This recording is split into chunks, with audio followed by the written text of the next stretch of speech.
So, what is the first criteria to choose an optional subject, sir? So, coming to the first criteria is that your taste is the first criteria. I would say UPSC has lots of optional subjects. So, you shortlist three or four your favorite subjects and go for a test drive. You are buying a car or a bike, definitely you will go for a test drive. And whichever is more comfortable to you, that one only you pick. So similar way, there are lots of optionals, and you shortlist three or four favorite subject of yours.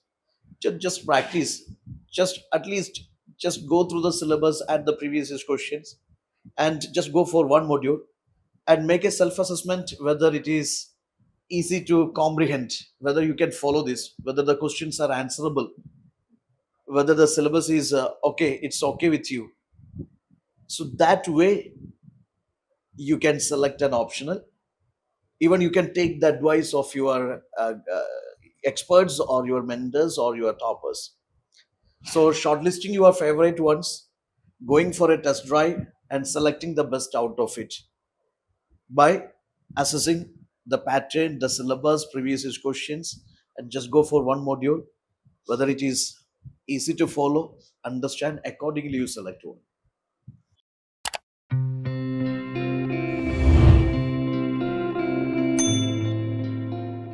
So, when selecting an optional subject for UPSC, is it better to follow the topper's advice or choose based on our academic background? See, the problem with the toppers advice is that they say something because of their experience. Their favorite thing will not be your favorite thing. Every year UPC may have a good number of toppers with different optional backgrounds. It doesn't mean that that may suit you. So you consider your academic DNA first. Okay, just because of the reason these are optional chosen by the toppers, not necessary it may fit you. You may have strong interest in some other subjects. Maybe you have done your graduation, post graduation in some subjects.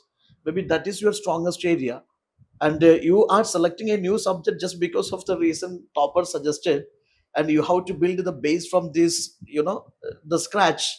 And you are spending more than 1 year for your optional, you are compromising your GS. That will not make any sense. So make sure that, I think, you can listen to the toppers, different toppers, and their opinions and strategies regarding different optional subjects. All is fine, but end of the day, I would say listen to your academic DNA, or you just whatever, wherever you have grip in your graduation, post graduation, and just go for its syllabus, its pattern questions. And if you feel that okay, this is easy for me, this I can handle, manage, go for it. I think that would be best, instead of listening to or selecting an optional just because of a reason topper suggestion. And toppers change year after year. You cannot change optional after every 6 months. Yeah.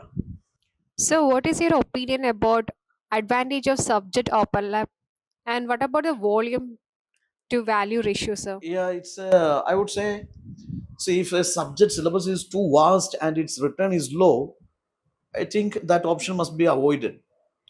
There is a common blame on this history that its syllabus is too vast and return is low. That is not the case, I'm telling. I mean, in the beginning stage, few optional UPC had, and they had a well defined syllabus. Each and every keyword is expressed in the syllabus. So people looking on the syllabus, they feel that this is a vast syllabus, but the reality is that the ancient India, medieval India, modern India, art and culture, everything you have to study for your GS part also.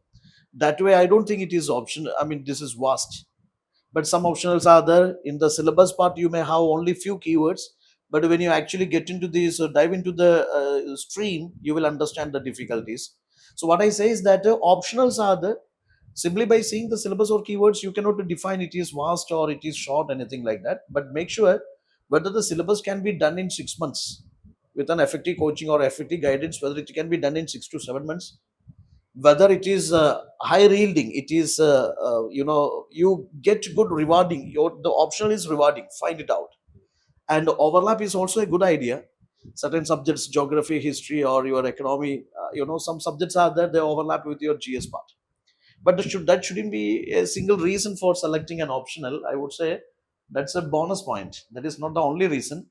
But if overlaps means, obviously it is advantageous, because history, you see that around minimum 15 questions in the prelims. So if cutoff is 90 or 100 means if all the 15 are answered, you get 30 marks, and it's something advantageous.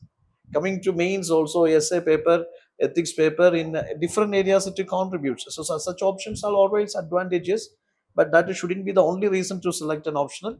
I would say your passion, your taste, your craving for that subject, that matters a lot.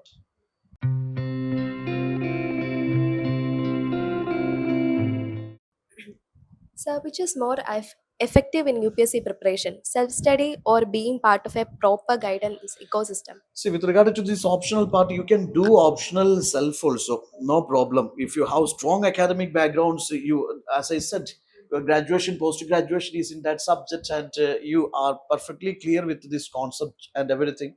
It is fine, but it is nice. Even if you do this self for answer writing, or for structuring an answer, or maybe how to focus on the core areas, or how to segregate the core things and peripheral things, for which you always, especially from answer perspective, question answer perspective, or this exam perspective, you need an expert guidance. That matters. You can do it self also. If you don't have any backgrounds, I would say that to go for a good coaching where you get you know a good companion or a good mentor, good faculty, with a good material, good stuff, good classes, good test series, good answer writing. Answer writing is not a rocket science. I would say it is just a regular habit of action, or it's just like brushing your teeth every day. You just do it every day, automatically you will improve, and your faculty will help you with regard to structuring part, content part, analyze part, conceptual clarity part, or conclusion part. They will help you, but it has to be just like brushing your teeth every day, practice every day. So I heard that many says that an optional subject should have writing flow as well as a lovable subject. What is your opinion in this line? Yeah, so coming to this writing part is, see, when you write something, you have the concept in the mind, you can easily recall, but you cannot reproduce, then it is failure. I mean, you select an optional, yes, it is very easy for you to recollect the things. You can recall, recollect, memorize all those things, but if not able to present it into answer, I mean, right, you don't know how that coherent flow of answering part is missing. It seems like a huge drought or a desert kind of thing mind. Then there is no use of that optional. You must have a very very smooth, sweet flow of thought when it comes to answering. You should have that. You shouldn't have that kind of blockade, just like a streaming river. That flow has to be there in the answer. So answer, or the subject which has easy answers while writing, that also matters when it comes to choosing an optional. Some subjects are easy to memorize or recall, but the writing part, you feel like a drought. And coming to, what was the second question? So it should be Lovable learner, yes, of course. You must have, see, you may have good time and bad times, good day and bad day. When you are in both moods, good moods or bad moods, you must have that love for that subject. It shouldn't be like that only in my good days I will read, I will study. In bad days, I can't do this. So a subject which makes you passionate every now and then, or it thrills you to read at least one page more every good and bad days, that subject, that kind of a lovable subject. You may have some, maybe somebody having interest for science subjects, somebody having interest for these so-called humanity subjects or technical subjects. So whatever thrills you, engages you, that kind of an optional would be, because every optional demands additional reading, research. So both must be taken care, which helps your coherent writing, and this a subject which is very lovable. Sir, do you think the vast syllabus of history optional affects its scoring potential in UPSC? See, who defines it is a vast syllabus? I don't think it is vast syllabus. Actually, there are lots of people already proven. I mean, the 280 plus already scored in history optional. So it is purely subjective, I would say. If you have done that hard work, you can score. And you have done the hard work that is in the wrong, I mean, the off-road path, then your score is 220, 230. Nobody can help you. So the hard work has to be in the righteous way, or that has to be in the right track. And already people have proven that this 300 plus is possible in history. Already so many people scored in 300 plus, at least 290 plus in history optional. So I don't think the syllabus is a reason why it is low scoring something. I think the methods and methodologies or the way you approach a history that matters. Simply rote learning and factual learning or memorization is not the strategy of history learning for optional in UPC. Yeah. So, do you agree that history is merely about memorizing facts and dates, or does it offer deep insight into human behavior? See, I would say when it comes to history, is actually what is the history, his story, or maybe this is something the story of the past. See, you must understand, you must uh, evolve your thought process, how these civilizations, the society, the men and women, or how this system evolved over a period of time. See, this makes someone engage in thinking. This is not about memorization, or this is not about see, have you ever seen a question which asked you to list out the facts of history and scoring 10 or 20 or 25, etc.? No, no such a question is that they're asking for you facts and figures. So far, in the history of history optional, so far, what are questions being asked? They are analytical questions.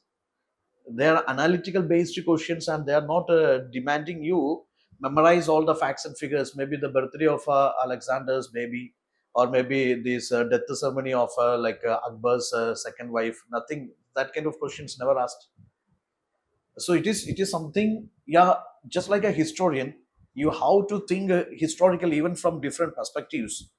So how the history is narrated by different people, and how that particular cause and effect linkage is done, how the evolution of the different institutions and this human behavior or society, social institutions, or these different administrative mechanisms evolved from time to time. That analysis part is history, not. I mean, just think how these things being evolved, how the present is connected with the past. That analysis is demanded from your side. Sir, Ah. some aspirants feel that Hmm. history has little connection with the current affairs and is somewhat outdated. Hmm. What's your opinion on this, sir? History is no connection with the current affairs. It is outdated. It is absolutely absurd, I think, because history demands you are lots of current affair linkage. You think about the different revolutions, or there are certain wars. Israel Palestine war is there, Israel Iran war is there, or UN Security Council membership is there, or the so-called revolutions are there, or social religious reformers are there, movements are there, women empowerment is there. See, what all things which is happening in this present scenario, they are directly or indirectly connected with the past. So without marrying this present, there is no meaning of the past. Okay, so past must date with the present, or present must marry past. Then only things will work out. So most, I mean, when I say that there are lots of questions, in order to answer some history questions, you need the current, I mean, you should have a good grip over these current affairs. See, some answers are scoring when the aspirants are able to connect the past with the present. So past to present linkage is, of course, it is, it's important when it comes to history. They are not just the story of the past.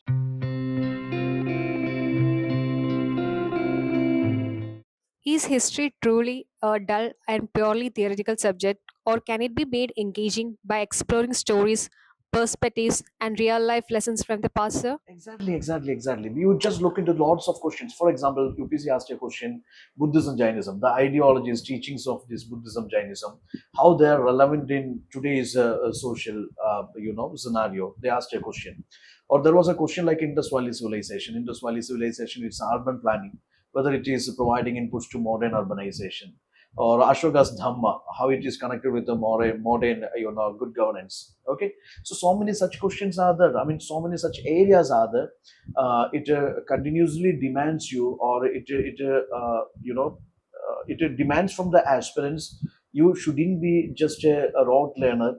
You shouldn't be just a person with the bookish knowledge. You approach history. See, why history?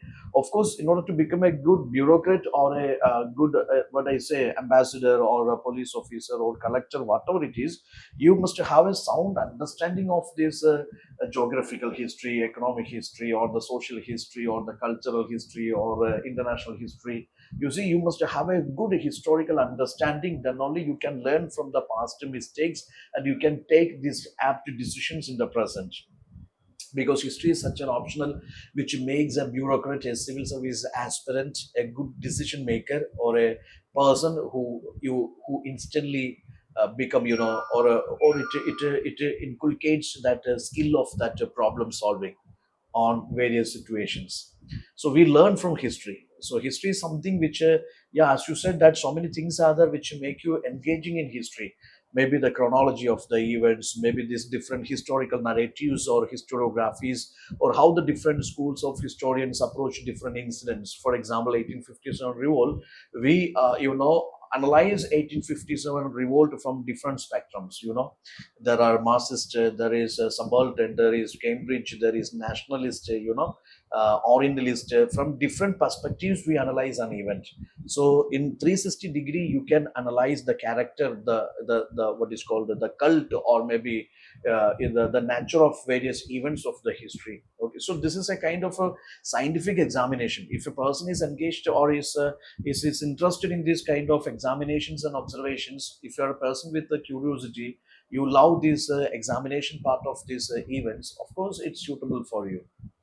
It's not just a memorization. Many students simply believe that it is an optional which is for memorization, fact learning, date learning, and year learning, etc. That is a wrong idea, I would say. So I hope your questions are answered. Yes. Okay, thank you for asking me these questions, and I think this would be an insight to, at least, even not for everyone, for someone, it would be an insight regarding choosing your optional and to why this history. Okay, let's wind up.